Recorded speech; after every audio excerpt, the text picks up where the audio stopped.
పెదవులు దాటని పదం పదంలో కనులలో దాగని నిరీక్షణంలో నాతో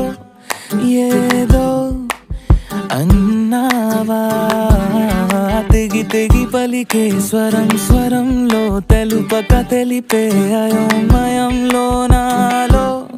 మౌనం విన్నావా నాలా